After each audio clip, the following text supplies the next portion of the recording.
Bismillahirrahmanirrahim. Assalamualaikum warahmatullahi wabarakatuh.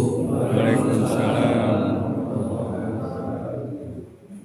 Innal hamdalillah nahmaduhu wa nasta'inuhu wa nastaghfiruh wa na'udzu billahi min shururi anfusina wa sayyiati a'malina. Man yahdihillahu fala mudilla lahu wa man yudlil fala hadiya lahu. Asyhadu an la ilaha illallah wahdahu la syarika lahu wa asyhadu anna Muhammadan abduhu wa rasuluh. Allahumma fassalli wa sallim ala hadzal nabiyyil karim wa ala alihi wa ashabihi wa man da'a bi da'watihi wa man ittaba'a sunnatahu ila yaumiddin, amma ba'du. Apa kabar Bapak Ibu jamaah salat maghrib? Alhamdulillah. Mudah-mudahan kita semua senantiasa diberikan istiqomah oleh Allah Ta'ala, diterima semua amal soleh yang telah kita kerjakan maupun yang saat ini sedang kita jalankan, dan mudah-mudahan kita semua nanti dimasukkan ke dalam surga yang tertinggi. Amin ya rabbal alamin. Jadi masya Allah, di antara nikmat itu adalah ketika merasakan persaudaraan di antara sesama mukmin, gitu Pak ya. Karena memang Allah mengatakan apa? Innamal muslimun atau innamal mu'minun? Innamal mu'minuna ikhwah. Sesungguhnya orang-orang mukmin itu bersaudara, Masya Allah. Ya, walaupun saya nggak kenal sama bapak-bapak awalnya gitu banyak, tapi karena kita sama-sama orang beriman, dan bahkan memang ya bukan di sini saja, di mana-mana Pak ya. Bahkan saya dulu kuliah di Mesir, ketemu di sana orang beriman gitu Pak ya. Waktu ke Sudan juga ketemu orang beriman, walaupun nggak ada keluarga, tapi seperti punya keluarga gitu Pak ya. Masya Allah. Makanya benar firman Allah, innamal mu'minuna ikhwah. Makanya Bapak Ibu dirahmati Allah, mudah-mudahan kita bisa menjaga persaudaraan, saling memberi dukungan, saling mendoakan, saling menguatkan. Jangan sampai ya kita menjadi orang-orang yang saling apa Pak? Saling bermusuhan, saling menjatuhkan, gitu Pak ya? Saling merugikan, baik kehormatan, baik harta, gitu ya. Makanya kata Rasulullah, sesungguhnya haram, gitu kan, haram seorang muslim dengan muslim yang lainnya. Yang pertama apa kata Rasulullah? Di antaranya apa? Damu, gitu. Artinya apa? Darah, gitu ya. Yang kedua disebutkan juga apa? Mal, harta. Dan yang ketiga kalau di hadis itu apa? Disebutkan aibtu, artinya apa? Kehormatan. Makanya kalau seorang muslim sudah saling menjaga darah ya di antara sesama muslim, saling menjaga harta sesama muslim, saling menjaga kehormatan sesama muslim, udah damai dunia, baik, damai dunia. Tapi hari ini banyak yang tidak melakukan itu, baik. Tapi Bapak Ibu dirahmati Allah, itu cuma sekedar ungkapan rasa, ya, ungkapan rasa bahwa kita merasa bahagia bersaudara sesama mukmin. Nah, hari ini kita akan bahas satu tema, dan rasa-rasanya tema ini tidak satu kali pertemuan. Ya, ini terkait dengan adabul jihad namanya, dalam perspektif Al-Quran dan As-Sunnah. Jadi adabul jihad biasanya adabul apa? Adabul ta'lim mungkin Pak ya. Adabus sholah, adabus siyam, adabu apa lagi? Adabul masjid. Gitu. Nah, itu semua sudah dibahas Pak ya. Nah sekarang kita bahas apa? Adabul jihad. Ya. Karena pada dasarnya jihad itu kalau kita lihat dalam hadis Nabi Muhammad SAW, dia memiliki kedudukan yang sangat tinggi dalam Islam. Makanya kita harus belajar, Pak. Gimana kalau saya tanya Bapak di sini atau kita semua sudah belum berjihad di jalan Allah? Sudah belum, Pak? Hah? Ibu-ibu? Sudah? Masya Allah, keren ibu di sini. Sudah pernah berjihad semua, mantap. Di mana jihadnya Bu? Di masjid. Tapi ibu-ibu ada jihad mungkin, khususnya yang sudah melakukan ibadah haji. Karena memang ada kalimat khusus dari Rasulullah, ibadah haji bagi perempuan itu adalah jihad. Tapi bagi bapak-bapak ibadah haji jihad bukan? Gimana Pak? Jihad juga? Bagi ibu-ibu iya, ya kan? Kalau bagi bapak-bapak gimana Pak? Jihad juga? Kenapa ragu Pak? Menuntut ilmu jihad kan? Jihad. Mencari nafkah bapak-bapak jihad kan? Jihad. Berarti semua sudah berjihad dong? Tapi saya kurang setuju. Saya kurang setuju. Boleh kan? Apalagi zaman demokrasi Pak ya. Ya. Jadi penting kita mengenal jihad dengan sebenar-benarnya Pak. Ya, sehingga apa?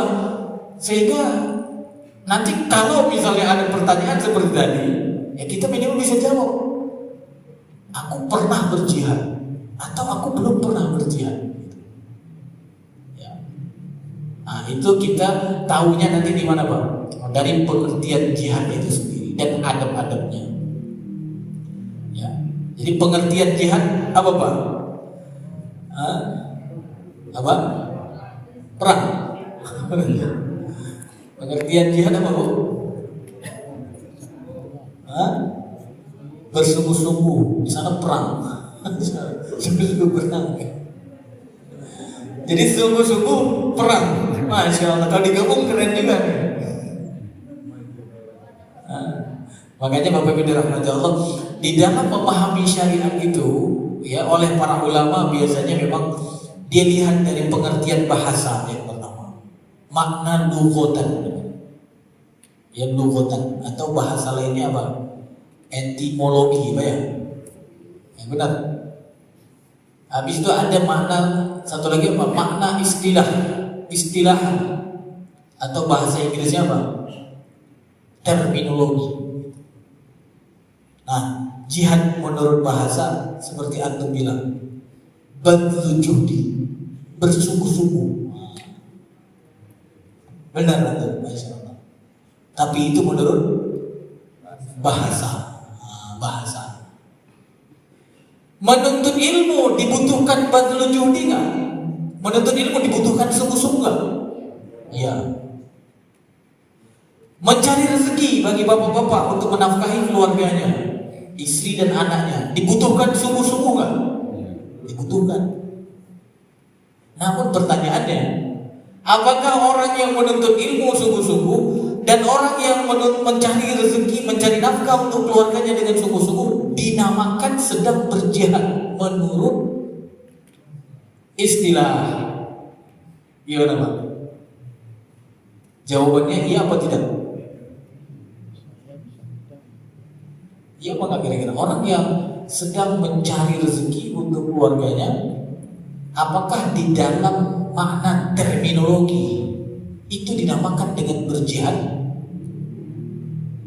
Atau orang amal ma'ruf nahi mungkar, kan sering kan kita berjihad dengan apa? Amal ma'ruf nahi mungkar, bersungguh-sungguh untuk mengajak kepada yang baik dan mencegah dari yang mungkar, bersungguh-sungguh untuk mengajak orang kepada kebaikan. Apakah itu dinamakan jihad menurut istilahan atau pemahaman terminologi tadi? Apa jawabannya kira-kira? Iya. Berarti semua kita sudah berjihad kalau begitu. Tapi para ulama ternyata membedakan. Bahkan Rasulullah SAW ketika menyampaikan keutamaan jihad, beliau beda-bedakan dengan yang lain. Ya, seperti dalam sebuah hadis yang diriwayatkan oleh Imam At-Tirmizi, yang kata beliau hadis ini hadis yang hasan sahih. Ya, hadis ini diriwayatkan dari Mu'adz bin Jabal. Ketika itu Rasulullah SAW mengatakan kepada Mu'adz bin Jabal, salah seorang sahabatnya, "Ada ukhbiruka bi ra'sil amri kullihi." Maukah ku beritahu kepadamu pokok urusan agama ini semuanya? Pokoknya apa? Dalam urusan agama, apa pokoknya? Ya. Dan kemudian wa umudihi, tiangnya. Habis itu wazirwatu sanamihi. Ya, wazirwati sanamihi. Apa artinya? Dan puncak tertingginya. Maka kata Mu'adz bin Jabal, qultu bala ya Rasulullah. Iya, aku mau dikasih tahu. Jadi Rasulullah beda-bedain ya. Dalam syariat itu kan macam-macam. Ada pokok, ada tiang, ada puncak gitu. Enggak disatuin itu Pak, enggak disatuin. Makanya nanti setiap kebaikan-kebaikan yang kita lakukan, yang disyariatkan oleh Allah dan Rasul itu punya pos sendiri-sendiri, Pak. Punya pos sendiri-sendiri. Makanya kalau di dalam kitab Riyadhus Shalihin itu Imam Nawawi menamakan babnya itu dengan apa? Banyak jalan menuju kebaikan. Banyak jalan menuju kebaikan. Jadi pos-posnya banyak. Ini kebaikan, ini kebaikan, ini kebaikan, ini kebaikan, ini kebaikan. Bahkan sampai berapa Pak? Kalau kita lihat di antara hadisnya sampai ada yang mengatakan 70 sekian cabang kebaikan-kebaikan. Jadi nggak satu.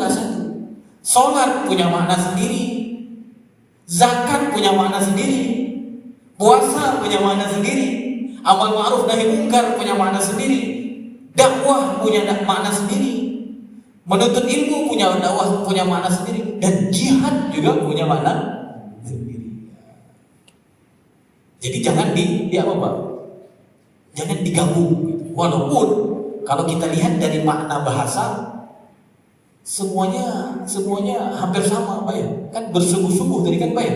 Menuntut ilmu bersungguh-sungguh, belajar bersungguh-sungguh, sholat bersungguh-sungguh, mencari rezeki bersungguh-sungguh. Pokoknya semua ibadah dibutuhkan apa? Dibutuhkan jihad. Gitu. Tapi jihad menurut bahasa. Tapi dia menurut istilah beda. Seperti yang di Rasulullah sudah bedakan tadi, ada ra'sul amr, ada pokok perkara, ada tiang, ada puncak. Nah, kalau pokok perkara apa kata Rasulullah? Ada yang tahu nggak? Pokok perkara, ra'sul amri kata Rasulullah apa? Lupa atau pura-pura lupa, Pak? Pokok perkara dalam agama ini apa, Pak?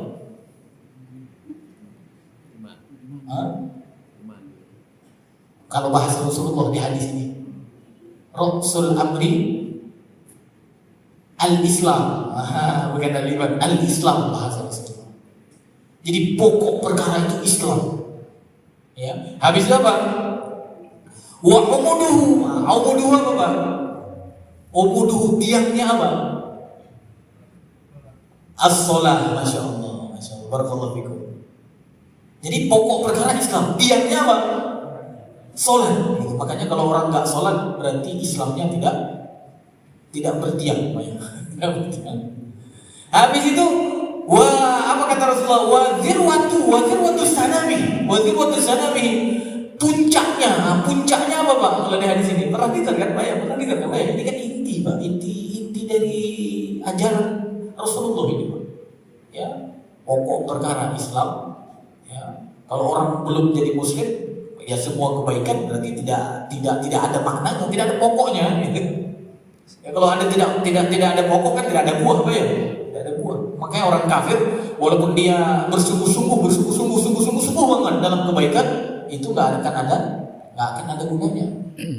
Yang kedua tiangnya sholat. Dan zirwatu sanami, puncaknya. Apa puncaknya Pak? Kata Rasulullah SAW.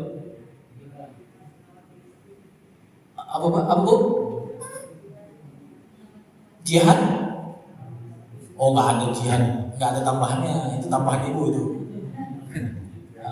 Yang kalimat dari Rasulullah saja Pak? Takwa. Wazirwatu sanami al-jihad, kata Rasulullah. Jadi puncaknya jihad. Puncaknya jihad. Rasulullah beda-beda kan? Rasul amri, tiang, habis itu puncak. Jadi jihad dengan sholat beda, ya. Sholat dengan pokok perkara Islam juga beda. Walaupun itu dalam satu kesatuan kebaikan, dalam satu kesatuan untuk mendapatkan ridho Allah. Makanya Bapak Ibu dirahmati Allah harus dipisah-pisah. Walaupun secara bahasa dia punya kesamaan makna. Itu hampir sama dengan apa Pak? Hampir sama dengan sholat gitu, sholat. Sholat saya sering sampaikan. Kalau sholat itu pengertian bahasanya apa Pak? Doa, benar doa. Di antara maknanya doa, atau juga biar bisa diartikan oleh para ulama zikir. Zikir ingat, gitu. Atau sholat juga berarti doa. Nah, sekarang kalau waktu sholat tiba, Allahu Akbar, terakhir la ilaha illallah. Ada orang cuma berdoa, ya Allah ampuni saya ya Allah. Apakah dia dianggap orang yang sudah sholat? Belum. Tapi kan tadi makna sholat doa. Kenapa orang berdoa tidak dianggap sholat? Kenapa? Kan kata antum tadi sholat artinya doa. Berarti aqimus sholat, tegakkan sholat, tegakkan doa kalau bahasa kita apa ya? Tapi kenapa tidak dianggap orang yang sholat? Kenapa? Karena sholat menurut istilah apa Pak? Sholat menurut istilah apa? Salah satu gerakan ibadah yang dimulai dengan takbiratul ihram, ditutup dengan salam, baru sholat. Itulah yang dinamakan dengan makna syar'an atau istilah syar'an. Jadi orang belum dianggap sholat kalau belum melakukan apa yang kita sebutkan tadi. Walaupun dia sudah berdoa atau mungkin sudah ingat. Tapi ada memang orang-orang yang saya dengar kelompok apa namanya iling-iling gitu. Ya, entah benar entah enggak. Saya pernah dengar ada yang begitu. Jadi kalau sudah tiba waktu sholat dia cuma ingat saja. Ya, entah benar atau enggak. Saya belum pernah ketemu orangnya. Gitu. Tapi saya pernah dengar ada kelompok yang seperti itu. Jadi dia nggak sholat seperti kita, dia cukup apa? Ingat saja. Nah itu berarti sesat. Gara-gara apa? Memahami syariat cuma dengan bahasa. Sama kayak puasa juga Pak ya. Puasa menurut bahasa as-siyam atau as-saumu. Menurut bahasa apa artinya? Menahan, imsak namanya, imsak. Makanya ada tulisan imsak di situ ya. Nah itu tuh.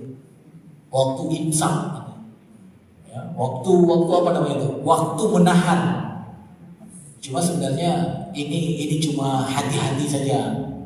Sebenarnya waktu menahan yang dianggap menahan dalam makna apa namanya istilah dari puasa itu bukan di saat itu Pak ya. Tapi kapan puasa itu dimulai? Ketika jam 4 lebih 4. Adapun jam 3.54 itu sebenarnya cuma apa namanya Pak? Cuma kehati-hatian saja. Tapi masih boleh makan nggak? Masih boleh. Itu artinya menahan.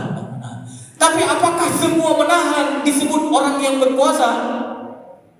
Semua orang yang menahan apakah dia berpuasa? Tidak. Enggak. Karena Menahan syahwat, rukunnya. menahan syahwat, menahan apa ya? Menahan syahwat. Misalnya pada saat pakai kain ihram, Bu ya, pergi berdua sama suami istri. Padahal udah jadi suami istri, halal nggak Pak? Mau ngapain jungkir balik sebenarnya halal Pak ya? Tapi gara-gara pakai pakaian ihram, jadi gimana? Jadi kita tahan. Padahal dingin, tapi tahan. Ya, sampai kapan? Sampai apa Bu? Lupa.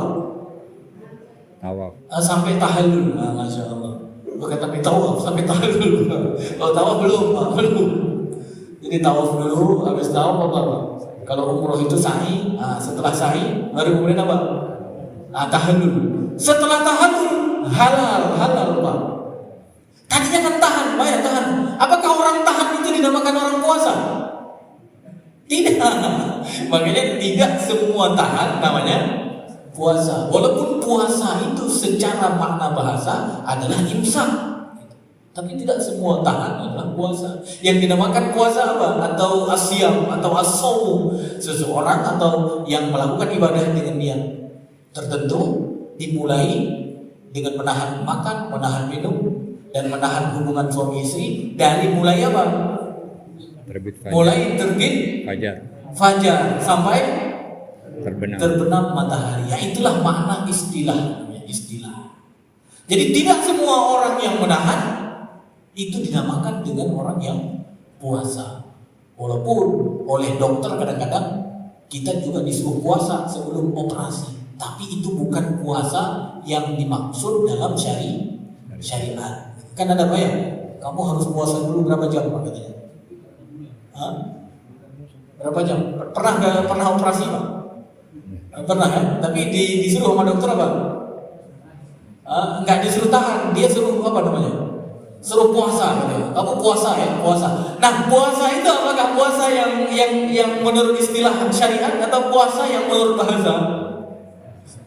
Menurut istilah bahasa itu menahan. Artinya apa? Kamu jangan makan dari jam segini sampai jam segitu. Tapi itu bukan puasa menurut syariat.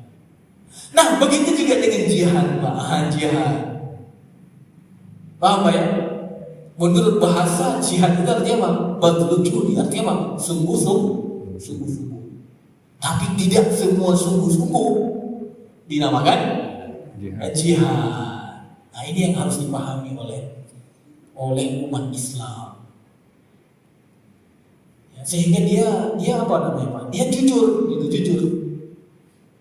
Ya, kalau tidak memahami ini bisa jadi nanti kalau ada yang tanya, kamu udah pernah berjihad belum? Udah, saya sering berjihad. Lagi tanya ibu, di mana? Di masjid. Masa jihad di masjid? Emang ada jihad di masjid?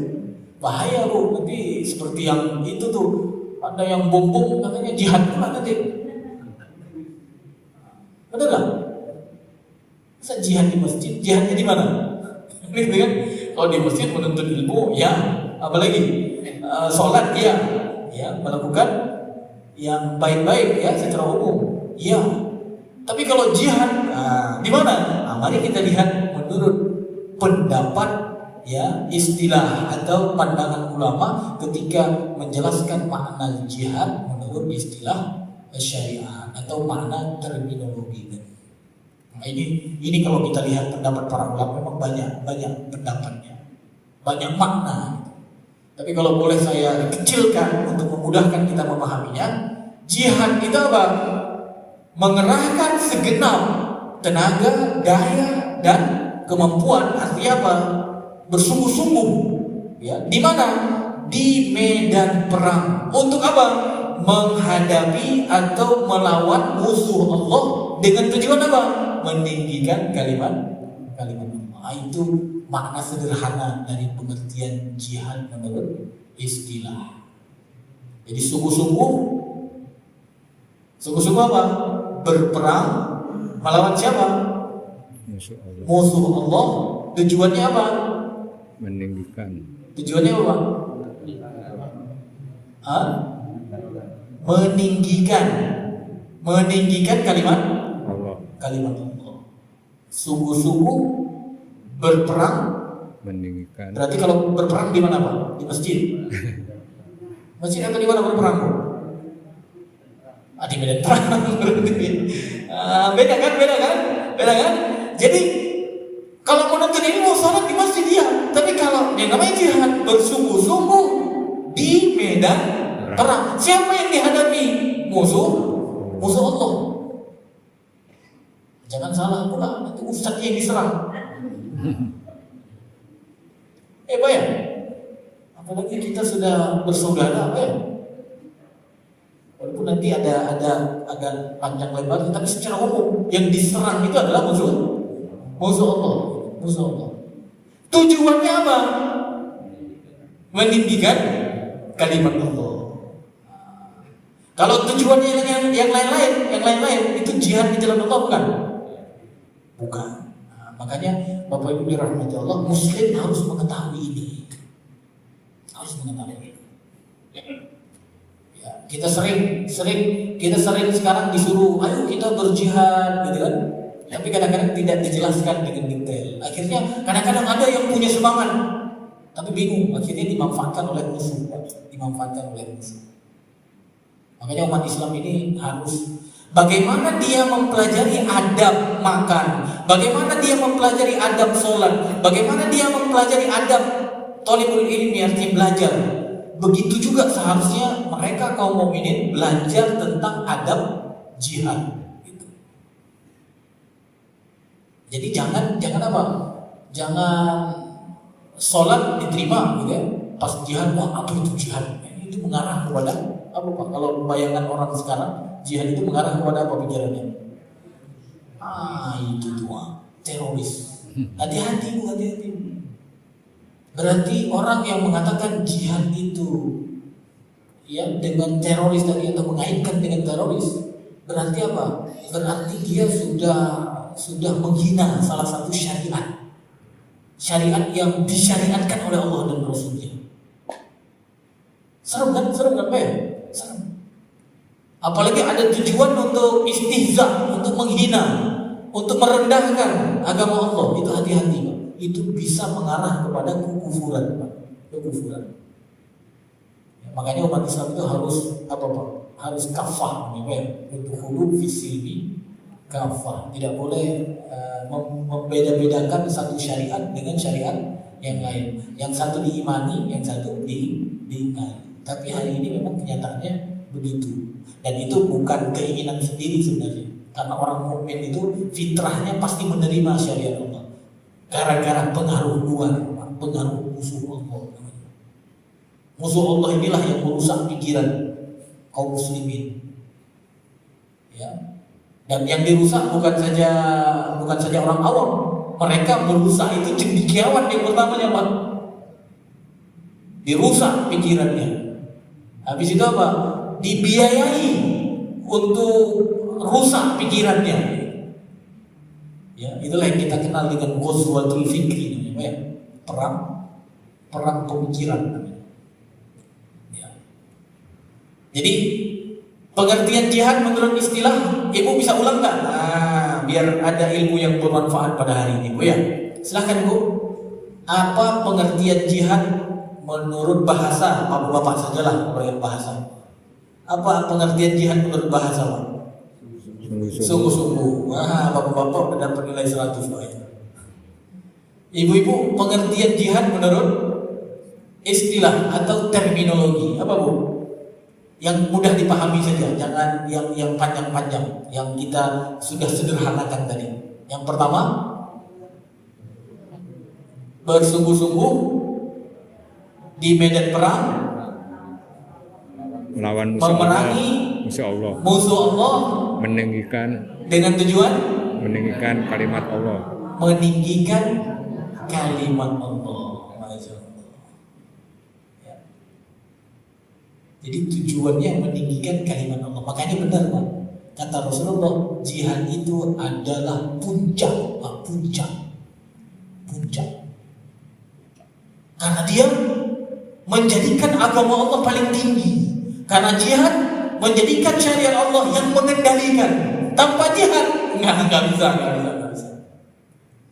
bisa. Walaupun dakwah disyariatkan, iya, dakwah disyariatkan, tapi dengan dakwah, ya sejarah ya membuktikan hanya dengan mengajak tidak bisa mengendalikan. Dengan mengajak saja. Tapi sejarah terbukti umat Islam mengendalikan dunia, walaupun tidak semuanya, 2/3 dunia itu dengan syariat apa Pak? Dengan syariat jihad. Makanya Amerika, musuh-musuh Allah hari ini tahu itu. Ya, kalau dalam bahasa kita, ya jihad itu tadi perang, perang. Nah, saya baca sejarah Amerika, ternyata Amerika sekarang kan ya masyarakat dunia menganggap dia sebagai polisi polisi dunia, benar kan? Sadar atau tidak, masyarakat dunia mengakui itu. Mereka sebagai pengendali, mereka sebagai polisi dunia. Gitu. Ternyata, kenapa dia seperti itu Pak sekarang? Saya sedikit. Sekarang kan gampang Pak, ada internet gitu kan. Kalau dulu mungkin bingung ya, siapa Amerika, apa latar belakangnya, apa yang dilakukan, dulu mungkin bingung. Kalau sekarang gampang Pak, apalagi AI itu begitu ditanya langsung dijawab Pak. Walaupun kadang-kadang jawabannya menyesatkan juga, gitu. Makanya perlu juga klarifikasi Pak ya. Jangan gurunya AI saja. Tapi saya pernah nanya, dia kadang-kadang benar juga gitu, benar juga. Ya. Nah ternyata ketika saya lihat Amerika itu dari tahun 1789 dia punya Department of War namanya, Departemen Perang namanya. Itu Amerika. Berarti apa Pak? Visi dalam Departemen Perang itu apa kira-kira Pak? Apa kira-kira? Visinya apa?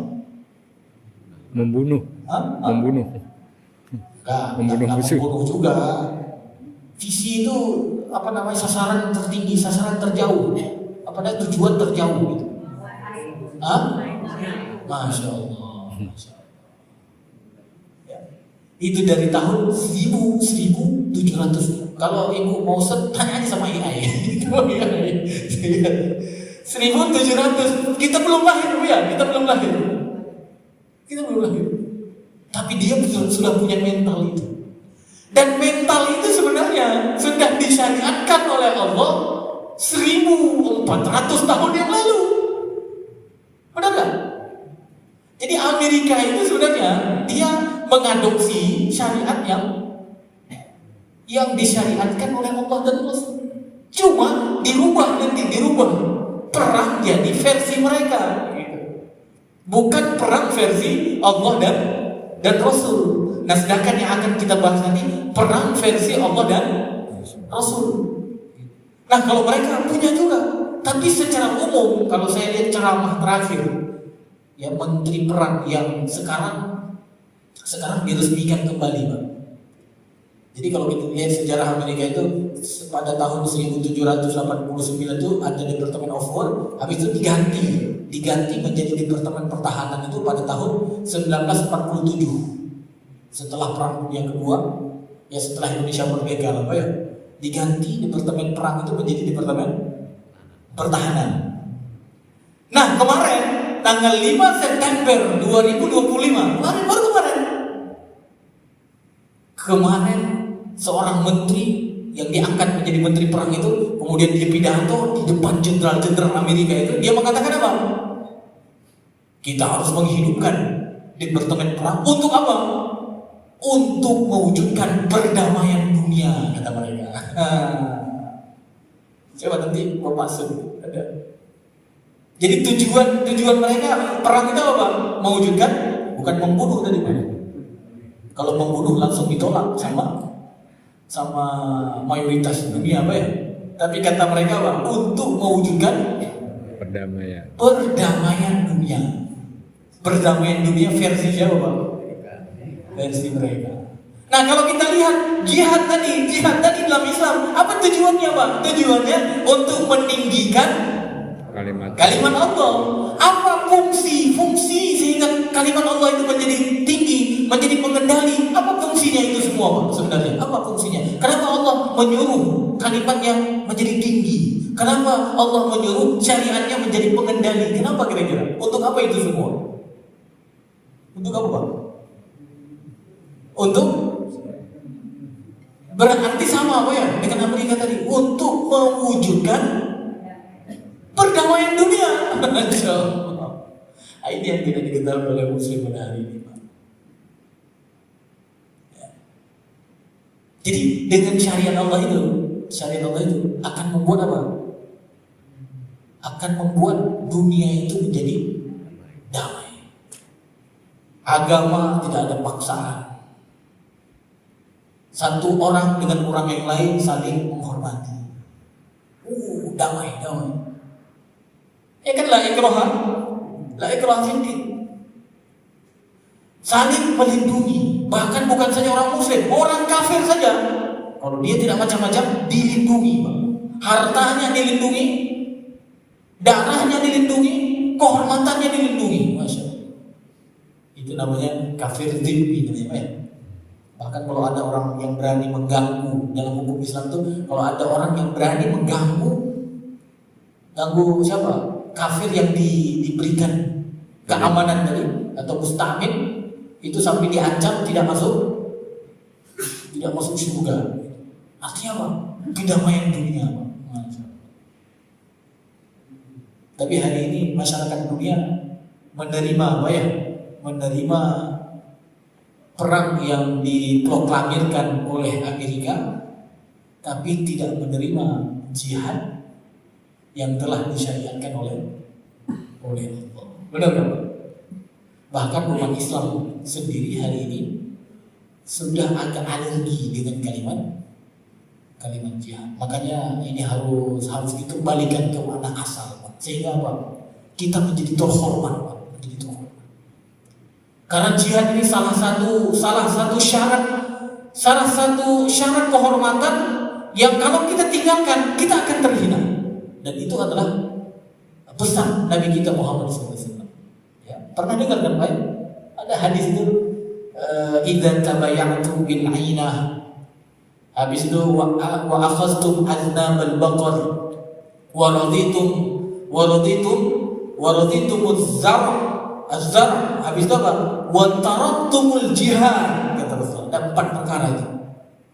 Apabila kalian sudah melakukan jual beli yang ada ribanya, kalian sudah senang dengan ternak kalian. Kalau bahasa Rasul di situ dengan ekor-ekor sapi gitu. Artinya apa? Suka ternak gitu ya. Habis itu kalian sudah ridho dengan pertanian. Kalian senang dengan tani gitu. Ya, bukan nggak boleh. Ya. Kalau yang keempat, kalian meninggalkan jihad. Maka apa kata Rasulullah? Sallallahu alaikum dhulla. Maka Allah akan buat kalian itu menjadi terhina. Nah, kira-kira sekarang kita umat Islam di dunia apa? Terhormat apa terhina kira-kira? Gimana Pak? Yang Bapak rasakan? Kalau di sini kita terhormat semua tentunya. Tapi kalau di dunia gimana Pak hari ini? Saudara kita dibantai di Palestina, kayaknya kita bisa apa Pak? Bisa tangis saja apa ya? Ada saudara kita di Burma diusir, kita bisa apa Pak? Ya. Ada apa lagi? Sekarang di Sudan musuh-musuh Allah nyokong sebagian yang pemberontak lah kalau bahasa kita untuk membantai kaum muslimin. Kita nggak bisa berbuat apa-apa kan? Benar nggak? Secara umum gimana kira-kira? hina apa terhormat. Ya. La yanzi'uhu kata Rasulullah. Itu tidak akan hilang, kehinaan itu tidak akan hilang. Hatta tarji'u ila dinikum. Sampai kalian itu kembali kepada agama kalian. Artinya apa? Kembali meyakini semua syariat yang ada di dalam agama kalian. Termasuk apa? Jihad. Nah, kalau kita lihat Amerika sekarang terhormat dikit apa ya? Benar apa? Trump kemana-mana disambut ya. Bahkan raja putra mahkota Saudi bisa dipanggil, hei Jul, katanya gitu. Tahu nggak Jul itu apa artinya? Kalau bahasa apa namanya? Bahasa umum apa artinya? Hei bocah, itulah kira-kira apa ya? Hei bocah. Masa pimpinan negara penjaga dua haromen, dua tanah suci dipanggil sama Trump dengan kalimat apa? Hei bocah. Ya Allah. Pernah lihat ya? Belum, Pak ya? Ya, udah azan Pak ya? Kita azan dulu Pak ya? Insya Allah kita lanjutkan sedikit. Mudah-mudahan kita bisa belajar adab-adab jihad dengan santai Pak ya? Dengan santai. Sambil apa Pak? Sambil menghayati sehingga apa? Menjadi ilmu yang bermanfaat untuk kita semua. Silakan azan dulu. Allahu Akbar, Allahu Akbar.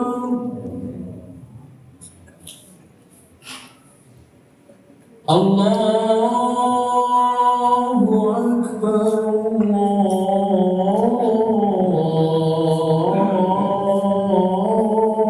Akbar. Asyhadu an la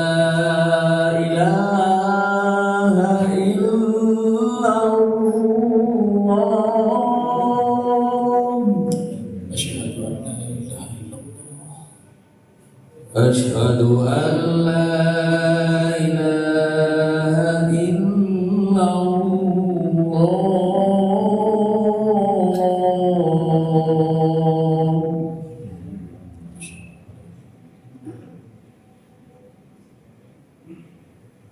أشهد أن محمدًا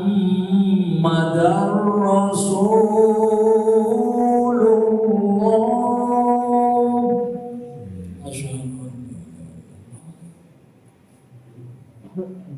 أشهد أن محمدًا رسول الله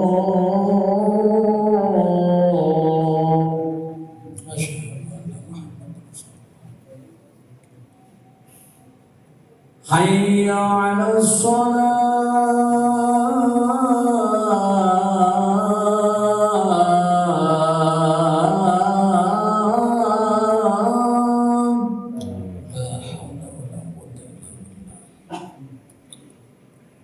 حي على الصلاة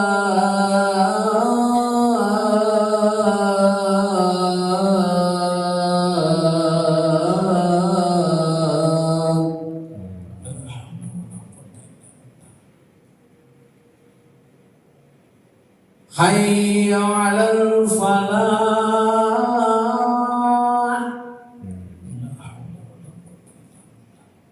حي على الفلاح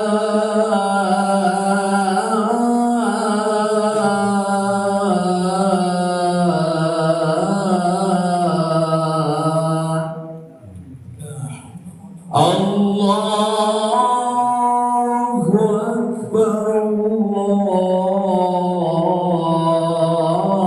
الله أكبر لا إله إلا الله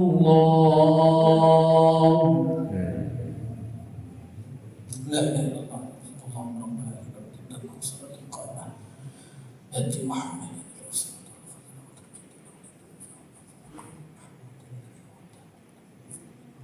Baik, Bapak Ibu dirahmati Allah. Jadi apa adab jihad yang pertama, Pak? Adab jihad yang pertama, niat yang tulus dan ikhlas. Nah, ini yang pertama.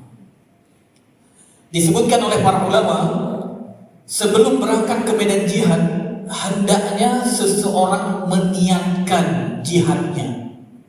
Meniatkan jihadnya apa? Yang pertama, meninggikan kalimat Allah. Itu yang pertama. Hadisnya sekilas tadi kita sudah sampaikan. Ya. Jadi ada hadis yang diriwayatkan oleh Imam Bukhari dan Imam Muslim atau muttafaqun alaih dari Abu Musa Abdullah bin Qais al-Ash'ari radhiyallahu anhu. Ia berkata, Su'ila Rasulullah sallallahu alaihi wasallam 'anil rajuli yuqatilu syaja'atan wa yuqatilu hamiyatan wa yuqatilu riya'an. Ya. Ayu dzalika fi sabilillah. Jadi Rasulullah sallallahu alaihi wasallam ditanya tentang seseorang yang berperang dengan tujuan menunjukkan keberanian. Yang kedua, berperang dengan tujuan kesombongan, atau ditafsirkan oleh para ulama yang dimaksud dengan hamiyatan di situ yang pertama ya fanatisme golongan. Ya, disebutkan juga karena kecemburuan. Disebutkan juga karena pembelaan terhadap kabilah. Itu hamiyah. Ada orang yang berperang karena itu, ada kan? Ada. Habis itu ditanya juga, ada yang berperang ria karena ingin pamer, gitu, pamer. Jadi perang karena ingin pamer, ya. Maka ditanya, ayu dzalika fi sabilillah. Manakah di antara semua itu yang termasuk di jalan Allah? Yang mana?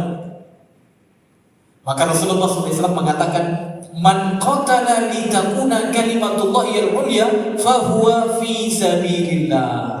Rasulullah SAW mengatakan, barang siapa yang berperang dengan tujuan agar kalimat Allah menjadi yang paling tinggi. Nah, yang paling tinggi.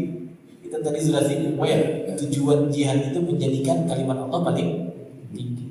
Barang siapa yang berperang untuk menjadikan kalimat Allah yang paling tinggi, maka ia disebut jihad di jalan Allah.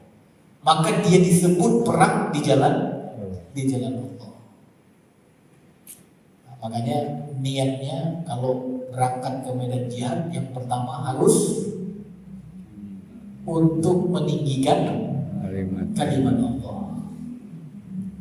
Ya. Jadi kalau perang-perang yang tujuannya yang lain gimana Bang? Rugi apa untung? Rugi Bang. Ada perang karena apa? Karena ingin membela kesukuan, gitu. Ya, kesombongan, gitu kan ya. Ya, ini rugi Bang, rugi. Ya, makanya kalau saya diajak perang, saya tanya dulu tujuan perangnya apa. Bener gak?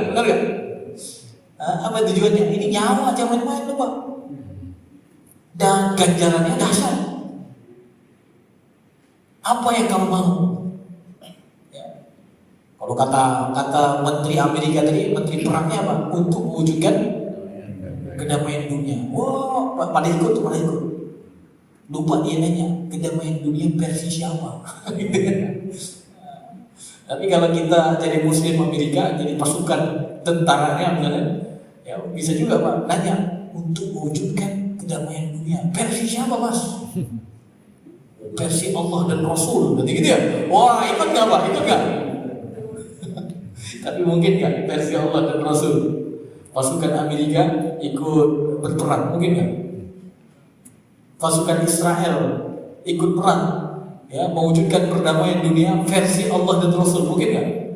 Nggak mungkin Pak. Berarti mereka perang bukan di jalan Allah, Allah. Walaupun menurut mereka itu di jalan Allah. Itu yang pertama. Yang kedua apa Pak?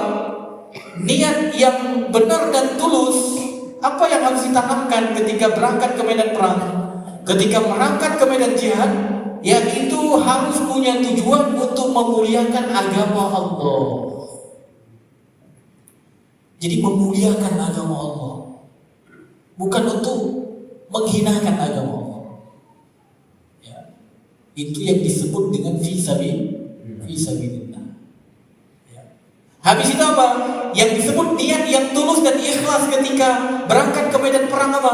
Ingin meraih pahala jihad namanya. Ingin meraih pahala jihad. Ingin dapat pahala jihad. Sama seperti Bapak hari ini nunggu sholat Isya, ingin dapat pahala sholat Isya.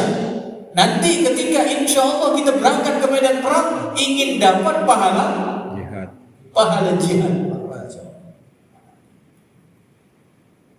Atau ada pertanyaan, emang boleh kan kalau melakukan ibadah ngarep pahala? Kan ada kan orang bilang kalau melakukan ibadah jangan ngarep pahala. Gimana Pak? Bapak setuju nggak? Boleh nggak beribadah ngarep pahala? Harus, bukan boleh, harus. Yang sesuai sunnah ketika beribadah harus mengharap pahala. Kan kita sudah bahas kemarin ketika membahas ciri-ciri orang yang beruntung, ya. Ada 11 ayat yang kita sebutkan kemarin, sudah di-share sama panitia, ya. Kalau bisa dilihat lagi, ya. Kan di antara ciri-ciri orang yang beruntung itu yang paling berat timbangan kebaikan. Artinya apa? Ketika ditimbang ganjaran pahala yang paling banyak, bukan dosa yang banyak. Itu ciri-ciri orang yang beruntung. Walaupun kita tidak boleh meyakini kita dimasukkan ke dalam surga hanya gara-gara amalan. Tetap kita dimasukkan ke dalam surga gara-gara rahmat dan ridhonya Allah. Tapi untuk dapat rahmat, untuk dapat ridho Allah, Allah sudah mensyariatkan di antaranya apa? Ketika beribadah ngarep pahala. Maka ketika berjihad harus ingin dapat pahala jihad, Pak. Sehingga kalaupun kalah di dalam berjihad, ada untungnya nggak? Ada. Apa untungnya, Pak? Dapat pahala. Karena Nabi Muhammad SAW kadang-kadang peperangannya menang, ada peperangannya yang kalah. Peperangan Nabi Muhammad yang menang seperti perang Badar misalnya. Perang yang kalah, perang apa, Pak? Ada untung nggak di perang Uhud? Ada untung nggak? Secara materi nggak ada, Pak. Tapi dapat pahala di sisi Allah di dalam menjalankan ibadah jihad. Makanya harus meniatkan ketika akan berangkat ke medan jihad mengharapkan pahala jihad. Dan juga dianggap niat yang tulus dan ikhlas ketika berangkat ke medan perang apa? Mencari syahadah namanya. Mencari syahadah. Apa itu syahadah? Syahadah itu adalah mati syahid. Masya Allah. Jadi kalau niat untuk berangkat ke medan perang ingin mati syahid, boleh nggak? Boleh. Karena apa? Itu disyariatkan di dalam agama kita. Bahkan orang yang mati syahid, Masya Allah, ada satu hadis sebagai penutup kita pada hari ini. Insya Allah kalau nanti Allah berkehendak untuk kita lanjutkan, kita baca adab yang kedua, ketiga, keempat dan seterusnya. Hadis terakhir yang terkait dengan pahala syahadah, pahala orang yang mati syahid di medan peperangan. Kata Nabi Muhammad SAW apa, Pak?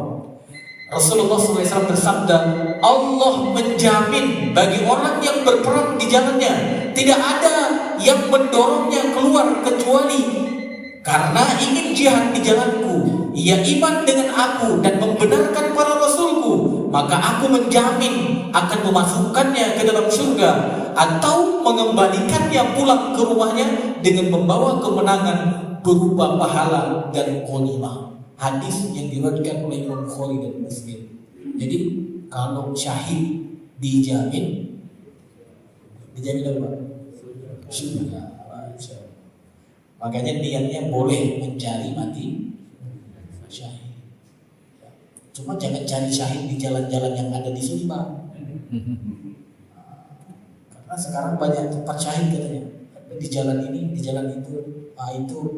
Itu orang yang punya semangat jihad tapi dimanfaatkan. Oleh siapa? Wallahu a'lam. Ya, mungkin Bapak lebih tahu siapa yang memanfaatkan. Ya, makanya kita harus tahu adab-adabnya biar tidak dimanfaatkan oleh musuh-musuh Allah. Baik, Bapak Ibu dirahmati Allah, mudah-mudahan ini mencerahkan Pak. Khususnya terkait dengan pengertian, karena pada hari ini kayaknya kita memang fokus dari menjelaskan tentang pengertian.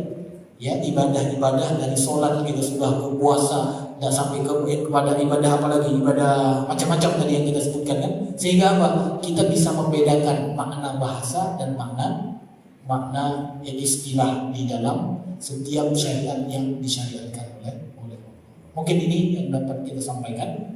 Mudah-mudahan ya saya inginnya ini dilanjutkan. Walaupun saya pernah juga mengkaji ini adab-adab jihad ini di sebuah tempat, habis itu kata sebagian pengurus, wah ini nggak relevan ini. Ada yang mengatakan begitu, gitu ya. Akhirnya sudah di tengah-tengah ganti tema, gitu ya. Saya sedih juga, cuma ya saya nggak punya kekuatan, gitu ya. Harusnya kan ini tujuannya apa? Mencerahkan, biar apa? Umat tidak salah pandangannya terhadap syariat jihad. Makanya saya kasih tema di sini apa? Temanya adabul jihad dalam pandangan perspektif Al-Quran dan Sunnah, gitu. Sehingga apa? Umat tidak tersesat, gitu. Tapi ya tadi ada manusia memang, bahkan pengurus masjid gitu menganggap ini bukan kajian yang kayaknya nggak ada manfaatnya gitu, ya. Dan itu terjadi. Mudah-mudahan saya di sini menyarankan untuk lanjut, tapi ini nanti kembali ke bapak-bapak semua. Gimana kira-kira? Kita lanjut atau kita cukupkan di pengertian saja? Lanjut insyaallah. Alhamdulillah. Kalau begitu, insyaallah pada pertemuan yang akan datang kita lanjutkan adab-adab selanjutnya, sehingga apa? Kita bisa memahami secara menyeluruh. Baik, Bapak Ibu dirahmati Allah, mohon maaf apabila ada kata-kata yang menyinggung perasaan Bapak Ibu semua. Kita tutup dengan doa kafaratul majlis. Subhanakallahumma wa bihamdika asyhadu an la ilaha illa anta astaghfiruka wa atubu ilaik. Assalamualaikum warahmatullahi wabarakatuh. Waalaikumsalam.